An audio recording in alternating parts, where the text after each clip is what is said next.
ខ្ញុំខ្លាញ់ចែហ្នឹងខ្លួនឯងប៉ិនមែនមិនធាក់ចាហ្នឹងមានតែ5នេះពាក់3000ហ្នឹងមិនអីទេចាំមិនក្រោយចាំឲ្យក៏បានដែរមិនចែកខ្លាចខ្ញុំបោកឲ្យ Facebook ខ្ញុំវិញអូន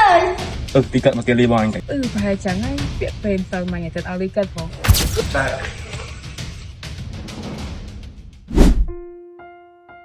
ចាយឃើញអាបើវានៅក្នុងអូនវានៅតែអីចាយស្មើនឹងតែងើបទៀតវានៅដេកហ្នឹងស្មានហ្នឹងឯងតភ្ញាក់ផងអូនចូលទៅហៅវាក្នុងផ្លែតអូនហើយអាបើផឹកឆៃអត់អាបើផឹកពេលអត់ខ្ញុំមានណាវាមិនចាយថានៅក្នុងចាយឃើញវាផងណាសង្ស័យវានៅក្រៅហ្នឹងចាំមើលក្រោយមើលអញ្ចឹងខ្ញុំទៅមើលវាសិនចាយ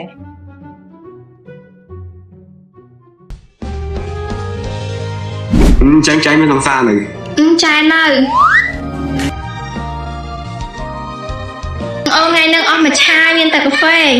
អត់ទេចែកដាក់ខ្វេមកចឹងខ្វេដាក់ដូងផងខ្លួនឯងប៉ិនម៉េះជុំឯងខ្លាញ់ចាយនឹងមែនហ្នឹងហើយឯងក្មេងទៅកើតខុសចម្ងល់ណាបើចំនឹងទៅណាទេវៃ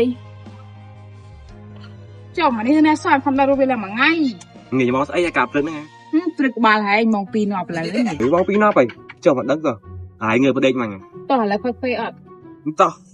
កាយភេថ្ងៃហ្នឹងចុះអានេះភេអញរងហើយឥឡូវហើយ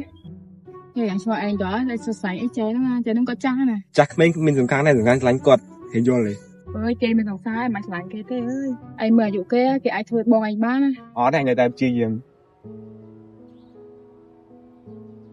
ស្វាយផឹកអីចុះយកវិញពីកាន់ចាយតែកំងចឹងបងកំងអីបងមកដូចចែកមួយក ុំប៉ិនពេកអូនកន្លែងឆាមានលក់បេះដូងហើយមានលក់ទៅភេទជាអីជួយយូរស៊ីពីកៅចែចាំមួយផ្លែតអូនអង្គុយសិនទៅណែអូនស្ទិញអូនបានហើយហេតោះទៅឲ្យថាគេគិតលុយអីថាមកភ្លាមទៅបានមកទីអញចាំទៅធ្វើការចំណងអញ្ចឹងហៅគេគិតលុយមកគឺចែគិតលុយមួយចែពីកែវអស់5000អូនចុះមានយក5នេះជួយថាភ័យអញមិនដឹងទៅវិញអញ្ចឹងលឿនអញចៃហ្នឹងណាអញឃើញលុយទេគឺហែងសួរគាត់មកគាត់ពាក់អត់មានតែ5នេះពាក់3000ហ្នឹងអត់អីទេចាំមិនក្រោយចាំឲ្យក៏បានដែរមិនចែកខ្លាចខ្ញុំបោកឲ្យ Facebook ខ្ញុំវិញអត់អីទេ3000សោះហ៎អញ្ចឹងចាំស្អែកចាំខ្ញុំយកលុយឲ្យអ្នកលក់ឲ្យកំងអីមួយចាំបន្តិចទៅធានតាមកចូលអង្គុយលេងសិនហើយទៅអង្គុយនោះសិនណាទីទៀតយើងដើរទៅហើយបាត់មុខហែងយូរឥឡូវហែងលក់អីនៅហ្នឹងមែនគ្នាទៅបើកហាងលក់នឹងដែរហ្នឹងហើយហែងបើកហាងហ្នឹងលក់ដាច់អត់គួសមហ្នឹងណាមួយវាមិនសូវហត់ដូចធ្វើរោងចក្រឥឡូវយើងទៅផ្ទះសិនណាយើងប្រញាប់ដាំបាយប្អូនយើងហើយបើហែងស្អែកបើតនេកុំភ្លេចទៅលេងយើងផងណាចាំស្អែកចាំយើងទៅលេងហើយកាហ្វេមិញអស់ម៉ានមិញអត់អីទេគ្នាគិតលុយទេហែងទៅបើកហាងផងយ៉ាត់ខាតណាអត់អីទេប៉ុណ្ណឹងសោះអញ្ចឹងយើងទៅសិនណាមិនខ្មាស់គេដល់លើយើងមកស្ថិតខ្វេងយកលុយមកអើយមកไปហែងហ្នឹងអញខ្មាស់ទេចាំថាខ្ញុំជួយសងព្រឹកនក់ក៏ដើរមកនោះចុះសង្ស័យគិតមកទៀតលុយទៅមិនថាហែងដល់អង្គុយលេងសិនហើយតោះខ្ញុំទៅក្រោយសិនហើយតែកើតមកទៀតលុយទៅអង្គុយលេងសិនចាំយើងឲ្យប្អូនយើងយកទឹកមកឲ្យអូន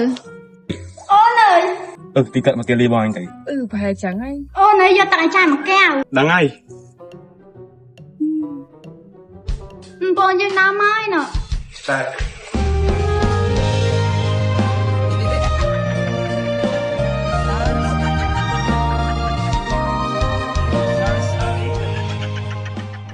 ហ្នឹងហើយណ៎នេះថ្ងៃនេះយើងមកកក់សក់ទៀតហើយឥឡូវយើងមកកក់សក់ជាមួយនឹងសាប៊ូយិនសិន VGR និយាយទៅខ្ញុំជាប់ចិត្តខ្លាំងនិយាយទៅវាជួយបានច្រើនជាពិសេសអ្នកដែលមានបញ្ហាសរសៃសក់ជ្រុះខ្លាំងជ្រុះកម្រិតធ្ងន់ជ្រុះមកទាំងដៃរកពេលកក់ឥឡូវនេះគឺអស់បារម្ភទៀតហើយជាមួយនឹងសាប៊ូកក់សក់យិនសិន VGR គឺជួយបណ្ដោះសក់បានលឿនប្លែកខ្លាំងមែនតើនិយាយពីយើងអបសក់វិញទៅគឺថាឃើញសរសៃសក់យើងទាន់ភ្លឺរលោះរលោងខ្លាំងមែនតើអញ្ចឹងបងអ្នកនរគ្នាណាចង់បានសក់វែងហើយក្រាស់កំ plate ប្រើប្រាស់ជាមួយនឹងសាប៊ូកក់សក់យិនសិន VGR ណា